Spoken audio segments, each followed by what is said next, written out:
Thank you, Willie. Thank you, John. Hello, everybody. And I'd like to welcome you all to the Story Train, right here on Continental Cablevision in Middleborough, Mass. This show is devoted to the fine art of story writing and storytelling. As a writer myself, I know how exciting the story process can be. From the first glimmer of an idea to the creation of a complete story, imagination is the key. My goal for each show will be to help turn the key of imagination and unlock the door to a world full of new ideas, characters, and the Story Train. All aboard the Story Train. There's the 3 I's in every story writing, and I would like to tell you, I've put them on the board here so that you can always remember what they are. Remember the 3 I's. Imagine an idea. That's using your imagination. To begin with, you have to use your imagination. Then you include some characters. Anything, whether it's a dog, it could be a flower. And then you have to invent a plot. And you have to decide where your characters are going to go. And that's the idea for the Story Train, because your imagination is conducting you on your journey. You can go anywhere as long as you use your imagination. It can take you to Tibet. It can take you to China. It could take you right outside. Your thing is to think up and use your imagination, and then everything else will come to you. All the writing, you can always fix that later. What you want to do is make up a picture in your mind, use your imagination to get the story, and then you worry about your handwriting and all that stuff. These wonderful readers come up and talk about their stories, and we're going to do that right now. Who is first on my list? Let's see. I have Shane. Everybody clap for Shane. Thrilling Thursday. Thrilling Thursday. Okay, would you want to turn it and you read it? And I'll hold this for you. We'll go this way. Okay. One night around 8 p.m., there was a strange noise. It sounded like birds in the night. So I got up out of my bed. What a sight I saw. It was elephants with wings flying everywhere. They were jumping from rooftop to rooftop, waking everybody up. Now, this is the first time for the rest of the class to hear the story, right? Okay, they've taken these stories over to the kindergarten over at Lincoln Lynch, and that's the only audience that they've had is the kindergarten students. And to keep them steady, they were flapping their ears. Okay. I'd never seen such a thing, but I was. But I was. With all those elephant noises, I could hardly sleep, but I did. Mm-hmm. Oh, that's beautiful. The next Thursday, there were mice flying on pieces of cheese. But I was ready. The end. That's so cute. That's wonderful. The end. Shane, you have wonderful colors throughout your story. What was your inspiration for these colors? Well, Now, what is this? This is wallpaper? Is this wallpaper? That's like stick-on plastic wallpaper. This is like gold ribbon. Right. And this was like a dog collar thing. Oh, well, this is a very pretty page. This is a very pretty page. And let's see, let's go back to... Yeah? Okay, you have to work. Okay, that's very good, Shane. Thank you, Shane. All right, who's next on my list? Let's see. Kristen... Yes, please. Yeah. Oh, what's your... I'm sorry. Crystal. Crystal has a question. What gave you the idea of the story? Yes, that's a good idea. Shane, what gave you the idea for the story? Well, I was flipping through some books, and I found this book. The title of it was Tuesday. And it was about frogs flying on lily pads and pigs with wings. Imagine that. See, and you use your imagination, and look what you came up with, that beautiful story called Thrillin' Thursday. Wonderful. Now, how many books have you written so far, Shane? 6. 6 books. Imagine that, boys and girls. Okay, Crystal. Okay. Now, say your name and look into the camera. And say hi. Say hi. My name is Kristen. Say hi, Mom. Come on, baby. Hi, Mom. All righty, and we have your book. We have your book here, and it's called... Little Bear, What Will You Wear? Little Bear, What Will You Wear? Here we go. Off into an adventure. One day, Little Bear woke up and could not decide what to wear. Then he finally decided on wearing jeans and a sweatshirt. The next day, Little Bear had the same problem. Then he decided on wearing a t-shirt and shorts. The next day was a Saturday. His mom got up early to go shopping for some clothes for Little Bear. After that, Little Bear always knew what to wear. Very good. Does the audience have any questions for Kristen? Oh, good. This one right there. That is supposed to be a picture of Little Bear. And look at the wonderful fur she used for this. This is really pretty and soft. Very nice. Okay, Kristen. Okay.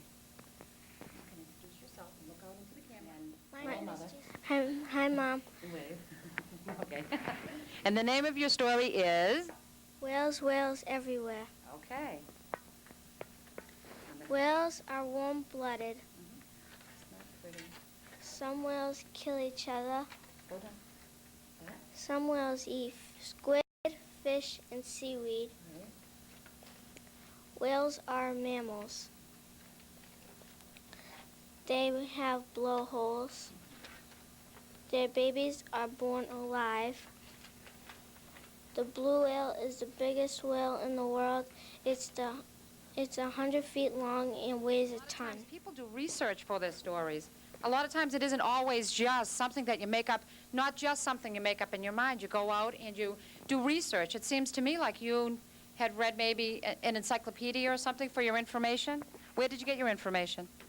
I got it out of a book, A whale book? Yeah. A whale book?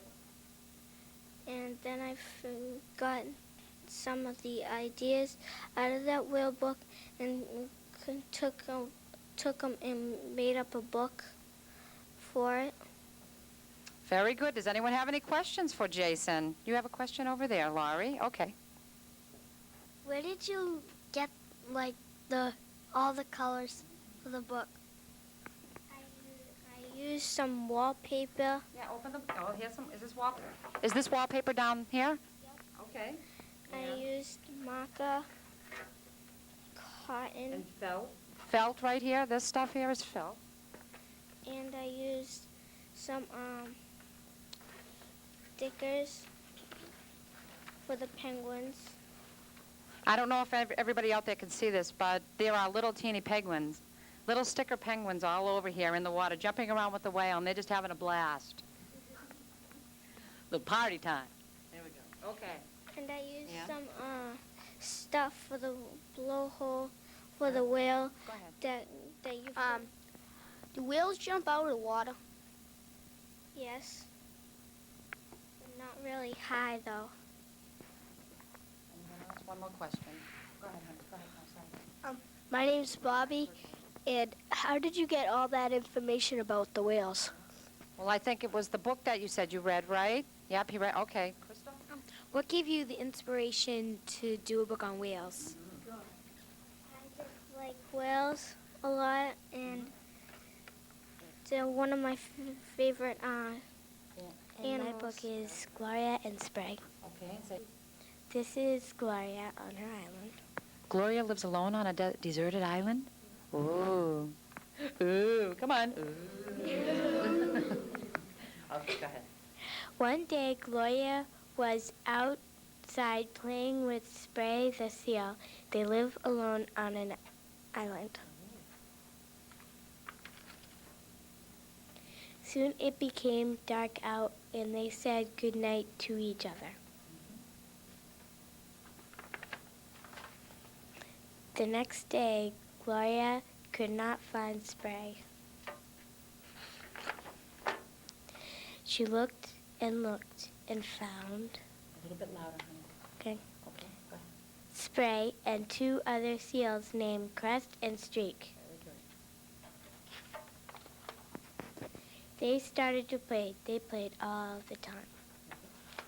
And this is Gloria playing with Crest, Streak, and Spray. And this is where she lives. That's a beautiful picture. Doesn't that have a nice lot of colors on that? I don't know if our friends out there can see the colors in this, but this is a beautiful palm tree over here, and over here is a red parrot, beautiful green palm tree, and pink and red coconuts, and a nice lion down there, yeah, and beautiful colors in this. Oh, and is this her house? Did she make this house herself? Yes, she did. She must be quite a carpenter all on her own then, huh? What materials did she use for her house? She used like moss and some just like sticks and like grass. Sticks and grass and moss. Very good. Now, do we have any questions out here for Julia? Yes, John? Sort of like Gilligan's Island. My name is John. It's sort of like Gilligan's Island house. It is. It kind of gets you really thinking about, there's a lot of possibilities with this story, isn't there? This could go anywhere or be anything, right? Maybe a shipwreck happened or something. Go ahead, Allison. Hey, What's your name? my name is Allison, and Julia, I was just wondering how come she's stranded on the island? Like, what happened in the beginning? Well, I think she was on like a ship and there was a storm, and then I think maybe Spray rescued her. So now they're friends. So now they're... Yes. Yes, Willie. Say your Hi, name. my name is Willie, and Look at the camera if you really want to get a hint. was the ship the Titanic? Was the ship the Titanic? No. Be yes or no? No, Willie, it wasn't. But it could have been. Always in writing and in literature, the words could have been, or maybe, or what if. This is kind of the really fun part of the show. For me it is. I hope that it will be for you also. This is what, now this class today, I'm going to do this, I would like to do this every show, is come up with an idea and we'll toss around some ideas and get our imagination going, and we'll come up with ideas, and I'll make up a story to bring in on a future show. So the name of this story is going to be, I Am So Bored. Okay? Yes, John. And the boy's name, this is what I decided the boy's name would be. It's going to be a little boy, and he's going to be, I haven't really decided on an age. Maybe you can help me with that. The boy's name is Ethan. I am so bored, said Ethan. John, what do you think of that name? So, Ethan is going to be, what do you picture in your mind when you hear someone like this saying, I am so bored, said Ethan? Yes, Alice. I picture Ethan sitting on a couch around watching TV or something, very bored. Right.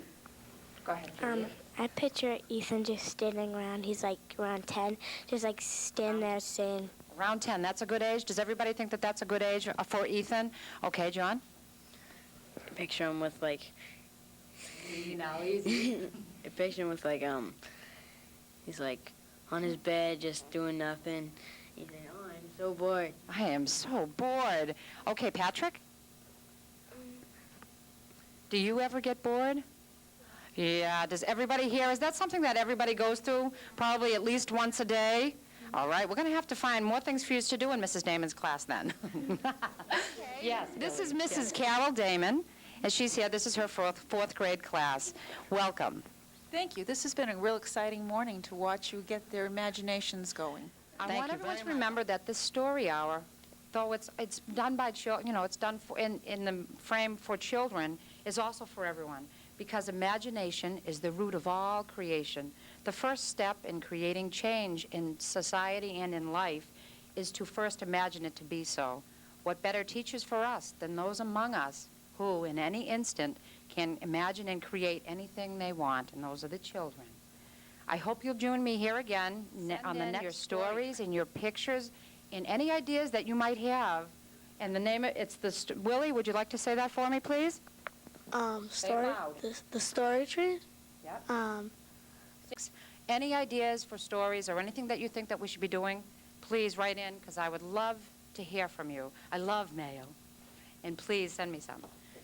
Okay, I guess that's about it. I would like to thank you all for joining me here today. Oh, and we have our choo-choo train. Willie, would you do the honors, please? And John. And I'm just going to stand off, and I will see you on the next story train. Thank you.